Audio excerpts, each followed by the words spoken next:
ಎಲ್ರಿಗೂ ನಮಸ್ಕಾರ. ಈ ಕರ್ನಾಟಕ ಎಕ್ಸಾಮಿನೇಷನ್ ಅಥಾರಿಟಿಯವರು ಬಿಡುಗಡೆ ಮಾಡಿರ್ತಕ್ಕಂಥ ಅಧಿಸೂಚನೆಗಳಲ್ಲಿ ಈಗ ಒಂದಷ್ಟು ಸಮಸ್ಯೆಗಳು ಎದುರಾಗ್ತಿರುವಂಥದ್ದು. ಈಗ ಯಾರು ಸಾಕಷ್ಟು ಜನ ಸಾವಿರಾರು ಸಂಖ್ಯೆಯಲ್ಲಿ, ಈಗ ಲಕ್ಷಾಂತರ ಸಂಖ್ಯೆಯಲ್ಲಿ ಈಗಾಗಲೇ ಈ ಎಕ್ಸಾಮಿನೇಷನ್ ಅಥಾರಿಟಿ ಕಡೆಯಿಂದ ಯಾವೆಲ್ಲ ಸರ್ಕಾರಿ ಹುದ್ದೆಗಳನ್ನು ಭರ್ತಿ ಮಾಡಲಿಕ್ಕೆ ನೋಟಿಫಿಕೇಷನ್ ಮಾಡಿದಾರೋ ಆ ಒಂದು ಹುದ್ದೆಗಳಿಗೆ ಸಾಕಷ್ಟು ಜನ ಈಗಾಗಲೇ ಅಪ್ಲಿಕೇಶನ್ ಹಾಕಿದ್ದಾರೆ. ಬಟ್ ಇಲ್ಲಿ ಏನಾಗಿದೆ, ನೀವು ಈ ಸರ್ಕಾರಿ ಹುದ್ದೆಗಳ ಎಕ್ಸಾಮನ್ನು ಬರೀಬೇಕಾದಂಥ ಟೈಮಲ್ಲಿ ಫಾರ್ ಜಾಬ್ ಪರ್ಪಸ್ ಅಂತ ಹೇಳಿ ಪ್ರತ್ಯೇಕವಾಗಿ ಜಾತಿ ಮತ್ತು ಆದಾಯ ಪ್ರಮಾಣ ಪತ್ರವನ್ನು ನೀವು ಅಪ್ಲಿಕೇಶನ್ ಟೈಮಲ್ಲಿ ಸಬ್ಮಿಟ್ ಮಾಡಬೇಕಾಗುತ್ತೆ. ಸೊ ಕೆಲವೊಂದು ಇಲಾಖೆ ಪರೀಕ್ಷೆಗಳಿಗೆ ಏನಾಗುತ್ತೆ, ಎಲ್ಲ ಎಜುಕೇಷನ್ ಡಾಕ್ಯುಮೆಂಟ್ಸನ್ನು ಸ್ಕ್ಯಾನ್ ಮಾಡಬೇಕಾಗುತ್ತೆ. ಸಮ್ಟೈಮ್ಸ್ ಏನಾಗುತ್ತೆ, ನೀವು ಈಗ ಇನ್ಕಮ್ ಆ್ಯಂಡ್ ಕ್ಯಾಸ್ಟ್ ಸರ್ಟಿಫಿಕೇಟ್ಸಲ್ಲಿ ಯೂಸಲಿ ಏನಾಗುತ್ತೆ, ಅಲ್ಲಿ ಒಂದು ಆರ್ ಡಿ ನಂಬರ್ ಅಂತ ಇರ್ತಿದೆ. ಸೊ ಆರ್ ಡಿ ನಂಬರ್ನ ಹೇಳಿಬಿಟ್ರೆ ಸಾಕು, ಅದು ಅಪ್ಡೇಟ್ ಆಗಿಬಿಡುತ್ತೆ ಅಪ್ಲಿಕೇಶನಲ್ಲಿ. ಕೆಲವೊಂದು ಟೈಮಲ್ಲಿ ಇಡೀ ಇನ್ಕಮ್ ಆ್ಯಂಡ್ ಕ್ಯಾಸ್ಟ್ ಸರ್ಟಿಫಿಕೇಟ್ನೇ ಸ್ಕ್ಯಾನ್ ಮಾಡ್ತಕ್ಕಂಥ ಅದೊಂದು ಪ್ರಕ್ರಿಯೆ ಇದ್ದಿರ್ತದೆ. ಅದು ಡಿಪೆಂಡ್ ಅಪಾನ್ ಎಕ್ಸಾಮಿನೇಷನ್ ನೋಟಿಫಿಕೇಷನ್ಗೆ ಡಿಪೆಂಡ್ ಅಪಾನ್ ಅದಕ್ಕೆ ಸಂಬಂಧಪಟ್ಟಂಥ ವಿಚಾರಗಳು. ಈಗ ತುಂಬ ಜನರು ಪ್ರಾಬ್ಲಮ್ ಏನಾಗ್ಬಿಡಿದೆ ಅಂತಂದರೆ ಈಗಷ್ಟೇ ಎಜುಕೇಷನ್ ಮುಗಿಸ್ಕೊಂಡು ಈ ವಿವಿಧ ಹುದ್ದೆಗಳು ಏನು ಕಲ್ಫರ್ ಆಗಿದೆ ಎಕ್ಸಾಮಿನೇಷನ್ ಅಥಾರಿಟಿ ಕಡೆಯಿಂದ, ಆ ಒಂದು ಹುದ್ದೆಗಳಿಗೆ ಸಾಕಷ್ಟು ಜನ ಆಸ್ಪಿರೆಂಟ್ಸಿಗಾಗಲೇ ಅಪ್ಲಿಕೇಶನ್ ಹಾಕ್ಬಿಟ್ಟಿದ್ದಾರೆ. ಈ ಬೆನ್ನಲ್ಲಿ ಇವರು ಈ ಥರದ ರೂಲ್ಸನ್ನು ಮಾಡ್ತು ಅಂತಂದರೆ ನಾವು ಹೇಗೆ ಯಾವ ರೀತಿಯಾಗಿ ಈಗ ನಾವು ಈ ಹೊಸದಾಗಿ ಇನ್ಕಮ್ ಆ್ಯಂಡ್ ಕ್ಯಾಸ್ಟ್ ಸರ್ಟಿಫಿಕೇಟ್ನ ಮಾಡಿಸ್ಲಿಕ್ಕೆ ಹೋಯ್ತು ಅಂತಂದರೆ ಎಕ್ಸಾಮಿನೇಷನ್ ಡೇಟ್ ಎಂಡ್ ಆಗಿಬಿಡುತ್ತೆ. ನಾವು ಹೇಗೆ ಅಪ್ಲಿಕೇಶನ್ ಹಾಕ್ಲಿಕ್ಕೆ ಸಾಧ್ಯ? ಈ ಎಲ್ಲ ಗೊಂದಲಗಳು ಮತ್ತು ಆತಂಕ ಇವೆಲ್ಲದಕ್ಕೂ ಈಗ ಆಸ್ಪಿರೆಂಟ್ಸು ಒಳಗಾಗ್ಬಿಟ್ಟಿದ್ದಾರೆ. ಅವ್ರಿಗೆಲ್ಲ ನಾನು ಹೇಳ್ತಕ್ಕಂಥ ಒಂದು ಮಾತೇನು ಅಂತಂದರೆ, ಸೊ ಬಿ ಕಾಮ್, ಆರಾಮಾಗಿರಿ, ಕಂಫರ್ಟಬಲ್ ಆಗಿರಿ, ಆಯಿತಾ? Every problem has a solution. ತಲೆಗೆಡಿಸ್ಕೊಳ್ತಕ್ಕಂಥ ಅವಶ್ಯಕತೆ ಇಲ್ಲ. ಈಗ ಆಲ್ರೆಡಿ ಲಕ್ಷಾಂತರ ಸಂಖ್ಯೆಯಲ್ಲಿ ಅಪ್ಲಿಕೇಶನ್ ಹೋಗ್ತಾ ಇದೆ ಈಗ, ಅಲ್ವಾ? ಅವ್ರ ಕತೆ ಏನೂ ಆಗಿದ್ದಾರೆ, ಅವ್ರು ಪೇ ಮಾಡಿರ್ತಕ್ಕಂಥ ಡಿ ಡಿ ಎಲ್ಲ ಏನು ನಿಮಗೆ ಅದು ಹೊಳೆಯಲ್ಲಿ ಹುಣ್ಸಣ್ತಿ ಆದಂಗೆ ಅಂತಾರಲ್ಲ, ಹಂಗೆ ಯಾವುದೇ ಕಾರಣಕ್ಕೂ ಆಗಲ್ಲ. ಆರಾಮಾಗಿರಿ. ಇಲಾಖೆನೇ ಏನಾದರೂ ಇದಕ್ಕೆ ಮಾಡಲೇಬೇಕಾಗುತ್ತೆ, ಮಾಡೇ ಮಾಡ್ತಾರೆ. ಆಮೇಲೆ ಇದಕ್ಕೆ ಸಂಬಂಧಪಟ್ಟಾಗೆ ಈಗಾಗಲೇ ಆಫೀಸರ್ಸು ಏನು ರೆಸ್ಪಾಂಡ್ ಮಾಡಿದರೆ, ಯಾವ ರೀತಿಯಾಗಿ ಅವಕಾಶವನ್ನು ಮಾಡಲಾಗಿದೆ ಅಂತ ಅಂದ್ಬಿಟ್ಟು ನಿಮಗೆ ಗೊತ್ತಿದೆ. ಏಕೆಂದರೆ ಈಗ ಓದಬೇಕಾದ್ರೆ ನೀವು ಸಂದರ್ಭಗಳಲ್ಲಿ ಓದ್ತಕ್ಕಂಥ ಟೈಮಲ್ಲಿ ಏನಾಗುತ್ತೆ, ಈ ಒಂದು ಇನ್ಕಮ್ ಆ್ಯಂಡ್ ಕ್ಯಾಸ್ಟ್ ಸರ್ಟಿಫಿಕೇಟ್ ಮಾಡಿಸ್ಬೇಕಾದ್ರೆ ವಿದ್ಯಾಭ್ಯಾಸಕ್ಕಾಗಿ ಅಂತ ಹೇಳಿ ನಾವು ಪಡ್ಕೊಳ್ತೀವಿ ಆವಾಗ. ಬಟ್ ಜಾಬ್ ಪಡ್ಕೊಳ್ಬೇಕು ಅಂತಂದರೆ ನಮಗೆ ಜಾಬ್ ಪರ್ಪಸ್ ಅಂತ ಅಲ್ಲಿ ಮೆನ್ಷನ್ ಮಾಡಿ, ಅಂದರೆ ಸರ್ಕಾರಿ ಉದ್ಯೋಗಕ್ಕಾಗಿ ಅಂತಕ್ಕಂಥ ಒಂದು ಅಲ್ಲಿ ಸ್ಟೇಟ್ಮೆಂಟನ್ನು ಮೆನ್ಷನ್ ಮಾಡಿ ಅಲ್ಲಿ ಪಡ್ಕೊಳ್ಬೇಕಾಗತ್ತೆ. ಅದಕ್ಕೆ ಇವ್ರು ಏನು ಮಾಡಿಬಿಟ್ಟಿದ್ದಾರೆ, ನೀವು ಸರ್ಕಾರಿ ಹುದ್ದೆಗೆ ಅಪ್ಲಿಕೇಶನ್ ಆಗ್ತಿರೋದ್ರಿಂದ ಸರ್ಕಾರಿ ಉದ್ಯೋಗಕ್ಕಾಗಿ ಅಂತ ಹೇಳಿ ಅದು ಪ್ರತ್ಯೇಕವಾಗಿ ಹೊಸ ಜಾತಿ ಮತ್ತು ಆದಾಯ ಪ್ರಮಾಣ ಪತ್ರವನ್ನು ನೀವು ಪಡ್ಕೊಳ್ಬೇಕು ಅಂತ ಹೇಳಿದ್ದಾರೆ, ಆಯಿತಾ? ಸೊ ಇಲ್ಲಿ ಯೂಶಲಿ ಕ್ಯಾಸ್ಟ್ ಸರ್ಟಿಫಿಕೇಟ್ಸ್ಗೆಲ್ಲ ಕೆಲವೊಂದು ಕ್ಯಾಟಗರೀಸ್ಗೆಲ್ಲ ನಿಮಗೆ ಲೈಫ್ ಟೈಮ್ ಇರುತ್ತೆ ಅದು ಅವೈಲೇಬಿಲಿಟಿ, ಅಂದರೆ ಅದರ ಒಂದು ಅವಧಿ ಜೀವಿತಾವಧಿಗೆ ಇರ್ತಿದೆ. ಸೊ ಇನ್ನು ಬೇರೆ ಕ್ಯಾಟಗರೀಸ್ಗೆ OBC ಇವರು ಅಂಡರಲ್ಲಿ ಬರ್ತಕ್ಕಂಥ ಕೆಲವೊಂದು ವರ್ಗವಾರು ಜಾತಿಗಳಿಗೆಲ್ಲ ಲಿಮಿಟೆಡ್ ಇಯರ್, ಅಂದರೆ 5 ಇಯರ್ಸ್ಗೆ ಮಾತ್ರ ಅವಧಿಯನ್ನು ಕೊಡಲಾಗಿರುತ್ತೆ. ಅಲ್ಲಿ ನೋಡೋಣ ಏನು ಸಮಸ್ಯೆ ಆಗಿದೆ, ಏನು ಕತೆ, ಇಲಾಖೆ ಅಧಿಕಾರಿಗಳು ಇದಕ್ಕೆ ಏನು ರೆಸ್ಪಾಂಡ್ ಮಾಡಿದ್ದಾರೆ. ಒಂದು 10 ನಿಮಿಷ ಟೈಮ್ ಕೊಟ್ಟರೆ ಎಲ್ಲವನ್ನು ನಿಮ್ಗೆ ಹೇಳಿ ಅರ್ಥ ಮಾಡಿಸ್ಬಿಡ್ತೀನಿ. So let's begins. ಇಲ್ಲಿ ನೋಡಿ, ಹೆಡ್ಡಿಂಗಲ್ಲೇ KER ರಿಕ್ರೂಟ್ಮೆಂಟ್ 2026 ಅಂತ ಇದೆ. ಉದ್ಯೋಗಕ್ಕಾಗಿ ಪಡೆದಂಥ ಜಾತಿ ಆದಾಯ ಪ್ರಮಾಣ ಪತ್ರ ಕಡ್ಡಾಯ, ಅಭ್ಯರ್ಥಿಗಳಲ್ಲಿ ಹೆಚ್ಚಿದ ಗೊಂದಲ. ಇದೇ ಸಮಸ್ಯೆ ಆಗಿರುವಂಥದ್ದು. ಉದ್ಯೋಗಕ್ಕಾಗಿ ಪಡ್ಕೊಂಡಂಥ ಜಾತಿ ಆದಾಯ ಪ್ರಮಾಣ ಪತ್ರವನ್ನು ಸಲ್ಲಿಸಿ ನೀವು, ಯಾಕೆಂದರೆ ನೀವು ಅಪ್ಲಿಕೇಶನ್ ಆಗ್ತಿರೋದು ಜಾಬ್ ಪರ್ಪಸ್ಗೆ. ಸೊ ಅದಕ್ಕೆ ಪೂರಕವಾಗಿರ್ತಕ್ಕಂಥ ಪ್ರಮಾಣ ಪತ್ರವನ್ನು ಕೊಡಿ ಅಂತ ಕರ್ನಾಟಕ ಎಕ್ಸಾಮಿನೇಷನ್ ಅಥಾರಿಟಿಯವರು. ಇದರಿಂದಾನೇ ಈಗ ಸಾಕಷ್ಟು ಜನ ಅಭ್ಯರ್ಥಿಗಳು ಗೊಂದಲಕ್ಕೀಡಾಗಿರುವಂಥದ್ದು. ಸೊ ಲೆಟ್ಸ್ ಸಿ ಏನೇನಿದೆ ಇದಕ್ಕೆ ಸಂಬಂಧಪಟ್ಟಾಗೆಲ್ಲ ನೋಡೋಣ. ಈಗ ಕರ್ನಾಟಕ ಪರೀಕ್ಷಾ ಪ್ರಾಧಿಕಾರವು ವಿವಿಧ ಸರ್ಕಾರಿ ಹುದ್ದೆಗಳ ನೇಮಕಾತಿಗಳಿಗೆ ಸಂಬಂಧಪಟ್ಟಂತೆ ಈಗಾಗಲೇ ಏನು ನೋಟಿಫಿಕೇಷನ್ ಬಿಡುಗಡೆ ಮಾಡಿದರೆ, ಅಲ್ಲಿ ಇರತಕ್ಕಂಥ ಒಂದೊಂದು ನಿಯಮಗಳು, ಒಂದೊಂದು ರೂಲ್ಸ್ಗಳು ಇಡೀ ರಾಜ್ಯದ ಲಕ್ಷಾಂತರ ಜಾಬ್ ಆಸ್ಪಿರೆಂಟ್ಸ್ಗಳಲ್ಲಿ ಒಂದು ಕನ್ಫ್ಯೂಷನ್ನ ಕ್ಲಿಯರ್ ಮಾಡಿದೆ. ಅಂದರೆ ಕ್ಲಿಯರ್ ಮಾಡೋ ಥರ, ದಟ್ ಮೀನ್ಸ್ ಅಂದರೆ ಆ ಸಮಸ್ಯೆಯನ್ನು ಉಂಟಾಗ್ತಾಯಿದೆ ಅಂತ, ಈಗ ಗೊಂದಲವನ್ನು ಉಂಟು ಮಾಡ್ತಾಯಿದೆ ಅಂತ ಈಗ. ಸೊ ಇತ್ತೀಚೆಗಷ್ಟೇ ಕರ್ನಾಟಕ ಎಕ್ಸಾಮಿನೇಷನ್ ಅಥಾರಿಟಿಯವರು ಬಿಡುಗಡೆ ಮಾಡಿರ್ತಕ್ಕಂಥ ನೇಮಕಾತಿ ಅಧಿಸೂಚನೆಗಳಲ್ಲಿ ಮೀಸಲಾತಿ ಸೌಲಭ್ಯವನ್ನು ಪಡ್ಕೊಳ್ಬೇಕಾದ್ರೆ ಏನು ಮಾಡಬೇಕು, ಅಭ್ಯರ್ಥಿಗಳು ಕಡ್ಡಾಯವಾಗಿ ಉದ್ಯೋಗಕ್ಕಾಗಿಯೇ ಪಡೆದಂಥ ಜಾತಿ ಮತ್ತು ಆದಾಯ ಪ್ರಮಾಣ ಪತ್ರವನ್ನು ಸಲ್ಲಿಸಬೇಕು ಎಂದು ಸ್ಪಷ್ಟವಾಗಿ ತಿಳಿಸಿದೆ.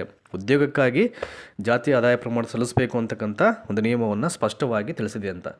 ಈಗೇನಾಗ್ಬಿಡಿದೆ ಪಾಪ, ಹೊಸ್ದಾಗಿ ಮಾಡಿಸ್ಬಿಟ್ಟಿರ್ತಾರೆ. ಈಗ ಕೆಲವರು ಫಾರ್ ಜಾಬ್ ಪರ್ಪಸ್ ಅಂತಕ್ಕಂಥದ್ದನ್ನು ಮೆನ್ಷನ್ ಮಾಡಿ ಪಡ್ಕೊಂಡಿದ್ದಾರೋ ಏನು ಕಥೆನೋ ಅವ್ರಿಗೆ ಗೊಂದಲ ಆಗ್ಬಿಡಿದೆ. ಈಗ ಅವ್ರ ಆತಂಕ ಏನು, ಇನ್ನೊಂದನ್ನು ಮಾಡಿಸ್ಕೊಳಕ್ಕೆ ಹೋಯ್ತು ಅಂತಂದರೆ examination date, application date close ಆಗಿಬಿಡುತ್ತೆ. ನಮ್ಮ ಕತೆ ಏನು ಆಗಿದ್ರೆ ನಮಗೆ ಎಕ್ಸಾಮ್ ಮಿಸ್ ಆಗಿಬಿಡುತ್ತಲ್ಲ. ಸೊ ಇದಕ್ಕೆ ಯಾರು ಜವಾಬ್ದಾರಿ? ಹೀಗೆಲ್ಲ ಭಯ ಪಡ್ತಾ ಇದ್ದಾರೆ. ಅದಕ್ಕೆಲ್ಲ ಸೊಲ್ಯೂಷನ್ ಇದೆ. ಅಧಿಕಾರಿಗಳು ಏನು ರೆಸ್ಪಾಂಡ್ ಮಾಡಿದರೆ ಅದನ್ನು ಹೇಳ್ತೀನಿ ನಿಮಗೆ ಇಲ್ಲಿ.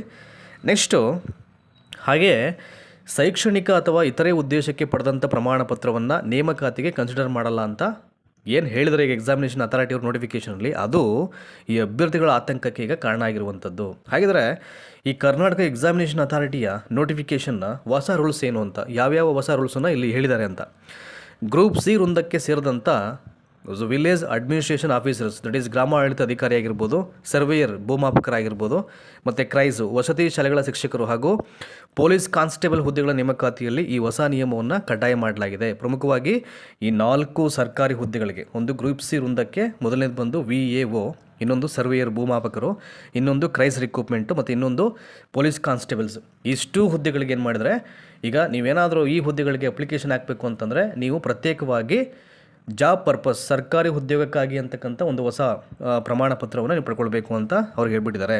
ಇದಕ್ಕೆ ಮುಖ್ಯ ಕಾರಣ ಅಂತಂದರೆ ಸರ್ಕಾರ ಈಗಾಗಲೇ ಅಭ್ಯರ್ಥಿಗಳ ಗರಿಷ್ಠ ವಯೋಮಿತಿಯಲ್ಲಿ 5 ವರ್ಷಗಳ ಒಂದು ರಿಲ್ಯಾಕ್ಸೇಷನ್ನ ಮಾಡಿರುವಂಥದ್ದು. ಅಂದರೆ ಗರಿಷ್ಠ ವಯೋಮಿತಿಯಲ್ಲಿ ಅವ್ರು ಮುಂಚೆ ಏನು ಹೇಳಿದ್ರು, ಈಗ ಅದನ್ನು ಸ್ವಲ್ಪ ರಿವೈಸ್ಡ್ ಮಾಡಿ 5 ವರ್ಷಗಳ ಕಾಲ ರಿಲ್ಯಾಕ್ಸೇಷನ್ ಮಾಡಿರುವಂಥದ್ದು. ಇದರಿಂದಾಗಿ ಅರ್ಜಿ ಸಲ್ಲಿಸುವವರ ಸಂಖ್ಯೆ ತುಂಬ ಏರಿಕೆ ಕಂಡು ಬಂದಿದೆ. ಹಾಗಾಗಿ ಹೊಸ ನಿಯಮವನ್ನು ಕಡ್ಡಾಯಗೊಳಿಸಿದ್ದಾರೆ. ನೋಡಿ, ಅವರೇ ಒಂದು ರೀಸನ್ಸ್ನ ಹೇಳಿದ್ದಾರೆ. ನಾವೀಗ ಮಾಡಿರಲಿಕ್ಕೆ ನಮಗೆ ಒಂದು ಉದ್ದೇಶ ಇದೆ, ಅದಕ್ಕೊಂದು ರೀಸನ್ ಇದೆ. ಸೊ ಏಜ್ ರಿಲ್ಯಾಕ್ಸೇಷನ್ಸ್ನ ನಾವು 5 ವರ್ಷಕ್ಕೆ ಸಡಿಲಿಕೆ ಮಾಡಿದ್ದೀವಿ. ಹಾಗಾಗಿ ಅಪ್ಲಿಕ್ಯಾಂಟ್ಸ್ ಏನಾಗುತ್ತೆ, ಜಾಸ್ತಿ ಆಗ್ತಾರೆ ಅಪ್ಲಿಕೇಶನ್ ಆಗ್ತಕ್ಕಂಥವ್ರು ವಿವಿಧ ಹುದ್ದೆಗಳಿಗೆ ನಮ್ಮ ಕಡೆಯಿಂದ ಬಂದಿರತಕ್ಕಂಥ ನೋಟಿಫಿಕೇಷನಲ್ಲಿ. ಹಾಗಾಗಿ ನಾವು ಈ ಒಂದು ತೀರ್ಮಾನಕ್ಕೆ ಅಥವಾ ಈ ಒಂದು ನಿಯಮವನ್ನು ಇಲ್ಲಿ ಕಂಪಲ್ಸರಿಯನ್ನು ಮಾಡಿದ್ದೀವಿ. ಸೊ ಏನು ನಿಯಮ ಅದು?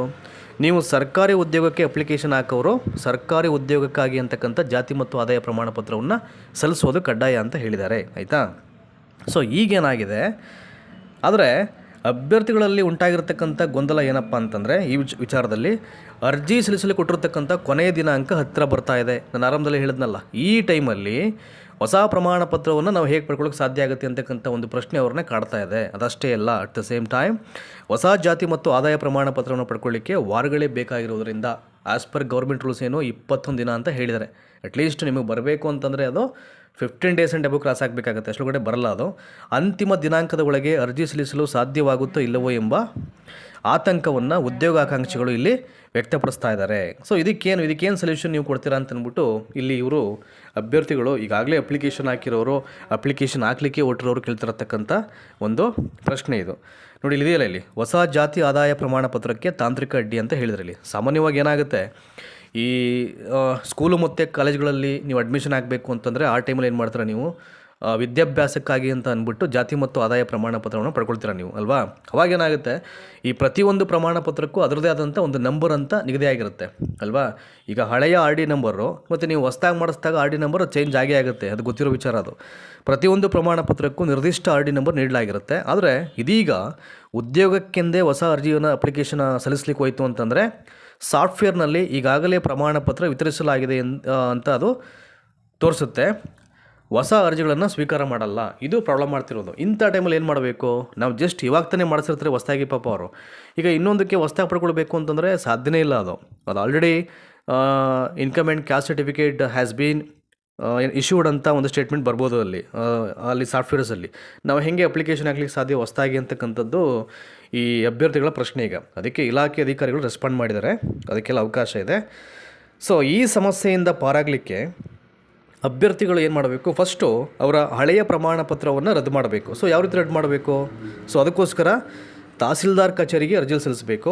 ಹಳೆಯ ಜಾತಿ ಮತ್ತು ಆದಾಯ ಪ್ರಮಾಣ ಪತ್ರ ರದ್ದಾದ ಬಳಿಕವಷ್ಟೇ ಉದ್ಯೋಗಕ್ಕಾಗಿ ಹೊಸ ಪ್ರಮಾಣ ಪತ್ರಕ್ಕೆ ಅರ್ಜಿ ಸಲ್ಲಿಸಲು ಅವಕಾಶ ಸಿಗುತ್ತೆ ಅಂತ ಈ ಕಂದಾಯ ಇಲಾಖೆಯ ಸಿಬ್ಬಂದಿ ಮಾಹಿತಿಯನ್ನು ನೀಡಿದ್ದಾರೆ. ಈಗ ಓಕೆ, ಇವರು ಸೊಲ್ಯೂಷನ್ ಹೇಳಿದ್ದಾರೆ. ಈಗ ನೀವು ಈಗಾಗಲೇ ಪಡ್ಕೊಂಡಿರ್ತಕ್ಕಂಥ ಹಳೆಯ ಪ್ರಮಾಣ ಪತ್ರವನ್ನು ಡಿಲಿಟೇಷನ್ಗೆ ಮೊದಲು ತಹಸೀಲ್ದಾರ್ ಲೆವೆಲಲ್ಲಿ ಅಪ್ಲಿಕೇಶನ್ ಹಾಕಬೇಕು ಅಂತ ಅಂದ್ಬಿಟ್ಟು ಇದಕ್ಕೆಲ್ಲವೂ ಕೂಡ ಮತ್ತೆ ಟೈಮ್ ತೊಗೊಳುತ್ತಲ್ಲ ಇಲ್ಲಿ ಅಲ್ವಾ. ಅದು ಒಂದು ದಿನಕ್ಕೆ ಆಗ್ಬಿಡ್ತು ಏನೋ, ಸಾಕಷ್ಟು ಜನ ಕ್ಯೂವಲ್ಲಿ ನಿಂತ್ಕೋತಾರೆ, ಅಲ್ಲೂ ಕೂಡ ಸರ್ವರ್ ಸಮಸ್ಯೆ ಆಗ್ಬೋದು. ಈಗ ಎಲ್ಲರೂ ಅಟ್ ಎ ಟೈಮ್ ಹಾಕೋಕೆ ಹೋಯ್ತು ಅಂತಂದರೆ ಇವೆಲ್ಲ ಪ್ರೊಸೀಜರ್ನ 100% ಸರ್ವರ್ ಏನಾಗುತ್ತೆ, ಡಿಲೇ ಆಗುತ್ತೆ. ಸರ್ವರ್ ಏನಾಗುತ್ತೆ, ಅಲ್ಲಿ ಇಶ್ಯೂ ಕ್ರಿಯೇಟ್ ಮಾಡ್ತಾ ಅವಾಗ ಮತ್ತು ಇದು ಒಂದಷ್ಟು ದಿನಗಳನ್ನು ಎಳಿತಾ ಹೋಗ್ತಾ ಇರುತ್ತೆ. ಹಾಗಾಗಿ ಇಲಾಖೆಯವರು ಅಪ್ಲಿಕೇಶನ್ ಆಗ್ತಕ್ಕಂಥ ದಿನಾಂಕವನ್ನು ಅವ್ರು ಮತ್ತೆ ಮುಂದೆ ಹಾಕಬೇಕಾಗತ್ತೆ. ಏನಾದರೂ ಸಮಸ್ಯೆ ಆಯಿತು ಅಂತ ಕಂಡು ಬಂದಾಗ ಅವರೇ ಇದಕ್ಕೆ ಏನಾದರೂ ಸೊಲ್ಯೂಷನ್ ಮಾಡಬೇಕಾಗಿರುತ್ತೆ. ಆಯಿತಾ? ಇನ್ನು ತಹಶೀಲ್ದಾರ್ ಕಚೇರಿಗಳಲ್ಲಿ ಫುಲ್ ರಶ್. ನೋಡಿ, ಈಗ ಪ್ರೊಡಕ್ಷನ್ ಮಾಡಿದ್ರೆ ನಾನು ಆಲ್ರೆಡಿ ಅಲ್ಲಿ ಇದೆಯಲ್ಲ ಸ್ಟೇಟ್ಮೆಂಟು, ರಶ್ ಆಗೋದು ಇನ್ನೇನು. ಈಗ ಆಲ್ರೆಡಿ ಬೇರೆ ಪರ್ಪಸ್ಗೆಲ್ಲ ತುಂಬ ಜನ ಬಂದಿರ್ತಾರೆ. Not only income and caste certificate ಅದು ಈಗ ಸಾಕು. ಈಗ ತಹಶೀಲ್ದಾರ್ ಕಚೇರಿಗಳಲ್ಲಿ ಯಾವೆಲ್ಲ ಕೆಲಸಗಳಾಗಬೇಕು ಎವ್ರಿ ಡೇ ಅಂತೂ ಜನ ಕ್ಯೂವಲ್ಲಿ ನಿಂತ್ಕೊಂಡು ತುಂಬಿ ತೊಳಗ್ತಾ ಇರ್ತಾರೆ. ಆ ಮಧ್ಯದಲ್ಲಿ ಪಾಪ ಆಸ್ಪಿರೆಂಟ್ಸ್ ಬಂದು ನಿಂತ್ಕೊಂಡು ಇಲ್ಲೆಲ್ಲ ಅಪ್ಲಿಕೇಶನ್ ಹಾಕಿ ರೆಸಿಪ್ಟ್ ಇಸ್ಕೊಂಡು ನಾವೆಲ್ಲ ಪಡ್ಕೊಳ್ಳಿಕ್ಕೆ ದೊಡ್ಡ ಸಾಧನೆ ಮಾಡಬೇಕಾಗತ್ತೆ ಅವರು. ಸೊ ರಾಜ್ಯದಲ್ಲಿ ಸರ್ಕಾರಿ ನೇಮಕಾತಿ ಪ್ರಕ್ರಿಯೆಗಳು ಚುರುಕಾಗಿದ್ದು ನಾಡ್ ಕಚೇರಿ ಆಗಿರ್ಬೋದು, ನೆಮ್ಮದಿ ಕೇಂದ್ರ ಆಗಿರ್ಬೋದು, ತಹಸೀಲ್ದಾರ್ ಕಚೇರಿಗಳಲ್ಲಿ ಅಭ್ಯರ್ಥಿಗಳು ತುಂಬಿ ತೊಳಗ್ತಾ ಇದ್ದಾರೆ. ಜಾತಿ ಮತ್ತು ಆದಾಯ ಪ್ರಮಾಣ ಪತ್ರಗಳ ಜೊತೆಗೆ ನೋಡಿ ಇದೊಂದು ಈಗ 371J ಪ್ರಮಾಣ ಪತ್ರ, ಗ್ರಾಮೀಣ ಮೀಸಲಾತಿ, ಕನ್ನಡ ಮಾಧ್ಯಮ, ಅಂಗವಿಕಲ ಪ್ರಮಾಣ ಪತ್ರವನ್ನು ಪಡ್ಕೊಳ್ಳಿಕ್ಕೆ ಅಭ್ಯರ್ಥಿಗಳು ಕಚೇರಿಯಿಂದ ಕಚೇರಿಗೆ ಅಲಿತಾ ಇದ್ದಾರೆ.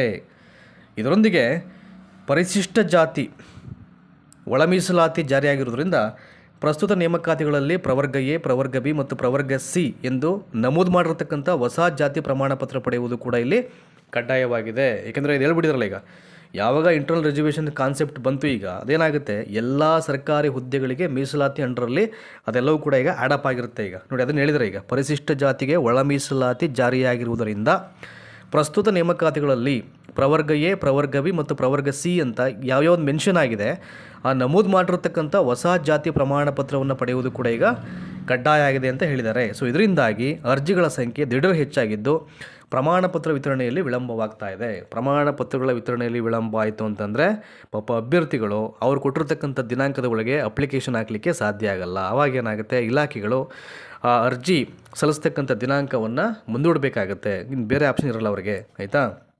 ಈಗ ಆಫೀಸರ್ಸ್ಗೆ ಏನು ಸಲಹೆಯನ್ನು ಕೊಡಲಾಗಿದೆ ಅಂತ ಅಂದ್ಬಿಟ್ಟು ಈಗ ನೋಡಿ ಇಲ್ಲಿದೆ, ಅದನ್ನು ಹೇಳ್ಬಿಡ್ತೀನಿ ಈಗ.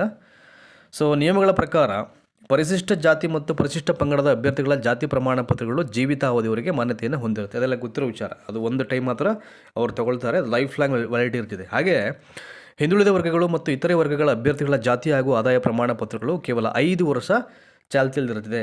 ಸೊ 5 ವರ್ಷ ಆದ ನಂತರದಲ್ಲಿ ಅವರು ಹೊಸದಾಗಿ ಅಪ್ಲಿಕೇಶನ್ ಆಗಿ ತಗೊಳ್ಬೇಕಾಗುತ್ತೆ. ಇನ್ನು ಅಭ್ಯರ್ಥಿಗಳ ಗೊಂದಲದ ಬಗ್ಗೆ ರೆಸ್ಪಾಂಡ್ ಮಾಡಿರ್ತಕ್ಕಂಥ ಕಂದಾಯ ಇಲಾಖೆ ಅಧಿಕಾರಿಗಳು ಏನು ಹೇಳಿದ್ದಾರೆ, ಉದ್ಯೋಗಕ್ಕಾಗಿ ಬೇರೆ ಪ್ರಮಾಣ ಪತ್ರ ಯಾರಿಗೆ ಬೇಕು ಅಂತ ಅಂದ್ಕೊಂಡಿದ್ದಾರೆ ಅವರು ಈ ಹಳೆಯ ಪ್ರಮಾಣ ಪತ್ರವನ್ನು ಮೊದಲು ಡಿಲಿಟೇಷನ್ ಮಾಡಿಸ್ಬೇಕಾಗುತ್ತೆ. ಅದರ ರದ್ದತಿಗೆ ಮೊದಲು ಅಪ್ಲಿಕೇಶನ್ ಹಾಕಬೇಕು. ಅಪ್ಲಿಕೇಶನ್ ಹಾಕಿದ್ರೆ ಅದು ಡಿಲಿಟೇಷನ್ ಆಗುತ್ತೆ. ಅದಾದ ನಂತರದಲ್ಲಿ ನಾವು ಮತ್ತೆ ಆದಷ್ಟು ಬೇಗ ಹೊಸ ಪ್ರಮಾಣ ಪತ್ರವನ್ನು ವಿತರಣೆ ಮಾಡಲಿಕ್ಕೆ ಕ್ರಮವನ್ನು ಕೈಗೊಳ್ತೀವಿ ಅಂತ ಹೇಳಿದ್ದಾರೆ. ಹಾಗೆಯೇ ಒಂದು ವೇಳೆ ಹಳೆಯ ಪ್ರಮಾಣ ಪತ್ರದಲ್ಲಿ ಯಾವುದೇ ನಿರ್ದಿಷ್ಟ ಉದ್ದೇಶ ನಮೂದಾಗದಿದ್ದರೆ, ಅಂದರೆ ನಿಮಗಿರ್ತಕ್ಕಂಥ ಒಂದು ಪ್ರಮಾಣ ಪತ್ರ ಹಳೆಯದು ಏನಿರುತ್ತೆ ಈಗಾಗಲೇ ಮಾಡಿಸಿರುವಂಥದ್ದು, ಅಲ್ಲಿ ವಿದ್ಯಾಭ್ಯಾಸಕ್ಕಾಗಿ ಅಂತಲೂ ನಮೂದಾಗಿರಲ್ಲ, ಸರ್ಕಾರಿ ಉದ್ಯೋಗಕ್ಕಾಗಿ ಅಂತಲೂ ನಮೂದಾಗಿರಲ್ಲ. ಅಂದರೆ ಯಾವುದೇ ನಿರ್ದಿಷ್ಟ ಉದ್ದೇಶ ನಮೂದಾಗದೇ ಇದ್ದರೆ ಅದನ್ನು ನೇಮಕಾತಿ ಅರ್ಜಿಗೆ ಬಳಸಬಹುದು ಅಂತ ಹೇಳಿದರೆ ಯಾವುದೇ ತೊಂದರೆ ಇಲ್ಲ. ಸೊ ಅದನ್ನು ಇಟ್ಕೊಂಡ್ರೆ ನೀವು ಅಪ್ಲಿಕೇಶನ್ ಹಾಕ್ಬೋದು ಅಂತ ಇಲ್ಲಿ ಮೆನ್ಷನ್ ಮಾಡಿದರೆ, ಸೊ ಯಾವುದೇ ಸಮಸ್ಯೆ ಆಗಲ್ಲ. ಆ ಥರ ಏನು ಮೆನ್ಷನ್ ಆಗದೇ ಇದ್ದಂಥ ಒಂದು ಟೈಮಲ್ಲಿ, ಆಯಿತಾ. ಸೊ ಒಂದು ಕಡೆ ಹೇಳ್ತಾರೆ ಹಳೆಯ ಪ್ರಮಾಣ ಪತ್ರವನ್ನು ಡಿಲೀಟ್ ಮಾಡಿಸಿ, ಸೊ ಆದಷ್ಟು ಬೇಗ ಹೊಸದಾಗಿ ಕೊಡಲಿಕ್ಕೆ ಅನುಕೂಲ ಆಗುತ್ತೆ ಅಂತ ಅಂದ್ಬಿಟ್ಟು ಇವೆಲ್ಲ ಪ್ರಕ್ರಿಯೆಗಳೆಲ್ಲ ಈ ಪ್ರೊಸೀಜರ್ ಏನಿದೆ ಇವೆಲ್ಲವೂ ಕೂಡ ಐ ಥಿಂಕ್ ಸಕಾಲಕ್ಕೆ ಯಾವುದೇ ಸಮಸ್ಯೆ ಇಲ್ಲದೆ ಬೇಗ ಆದರೆ ಒಳ್ಳೆಯದು. ಏನಾದರೂ ಸಾಫ್ಟ್ವೇರ್ ಇಶ್ಯೂಸು ಸ್ಟಾರ್ಟ್ ಆಯಿತು ಅಂತಂದರೆ ಇನ್ನು ಅದಕ್ಕೂ ವೆಯ್ಟ್ ಮಾಡಬೇಕು.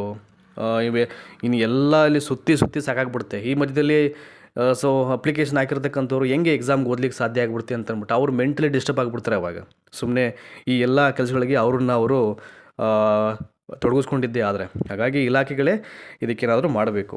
ಇವರು ಹೇಳಿದರೆ ಈಗ ಆಲ್ರೆಡಿ ಸೊಲ್ಯೂಷನನ್ನು, ಆದರೆ ಇವೆಲ್ಲವೂ ಆನ್ ಟೈಮ್ಗೆ ಆಗಬೇಕಲ್ಲ. ಎಕ್ಸಾಮ್ ಡೇಟು ಅಲ್ಲಿವರೆಗೆ ಇರಬೇಕಲ್ಲ, ದಟ್ ಈಸ್ ವೆರಿ ಇಂಪಾರ್ಟೆಂಟು ಅಲ್ವಾ. ಎಕ್ಸಾಮ್ ಅಪ್ಲಿಕೇಶನ್ ಆಗ್ತಕ್ಕಂಥ ಡೇಟು ಹತ್ರ ಬರ್ತಾ ಏನಾಗುತ್ತೆ, ಇವ್ರಿಗೆ ಆತಂಕ ಶುರುವಾಗುತ್ತೆ. ಅಯ್ಯೋ ಯಾವಾಗ ಬರುತ್ತೆ ಹೊಸ ಪ್ರಮಾಣ ಪತ್ರ, ಸೊ ಹೇಗೆ ತಗೊಳ್ಳೋದು, ಹೆಂಗೆ ಹಾಕಬೇಕು ಅಂತ ಅಂದ್ಬಿಟ್ಟು. ಹಾಗಾಗಿ ನೋಡೋಣ, ಕಾದು ನೋಡೋಣ. ಇದಕ್ಕೆ ಈಗ ಪ್ರಸನ್ನ ಸರಿ ಏನಾದರೂ ರೆಸ್ಪಾಂಡ್ ಮಾಡಬೇಕು, ಒಂದು ಪ್ರೆಸ್ ಮೀಟನ್ನು ಕರೆದು, ಇಲ್ಲಾಂದರೆ ಅವರ ವೆಬ್ಸೈಟ್ ಮುಖಾಂತರನೇ ಅಫಿಷಿಯಲ್ ಆಗಿ ಯಾವುದಾದ್ರು ಒಂದು ಸರ್ಕ್ಯುಲರನ್ನು ಬಿಡುಗಡೆ ಮಾಡಬೇಕು ಇದಕ್ಕೆ ಸಂಬಂಧಪಟ್ಟ ಹಾಗೆ. ಸೊ ಏನು ಮಾಡಲಿಕ್ಕೆ ಸಾಧ್ಯ ಆಗುತ್ತೆ ಅದನ್ನು. ಹಾಗಾಗಿ ಇದನ್ನು ಹೇಳಬೇಕಿತ್ತು ಸಾಕಷ್ಟು ಜನರಿಗೆ. ಸೊ ಹೇಳಿದ್ದೀನಿ. ಸೊ ಧನ್ಯವಾದ ಈ ಒಂದು ವಿಡಿಯೋನ ವಾಚ್ ಮಾಡೋದಕ್ಕೆ. Thank you so much.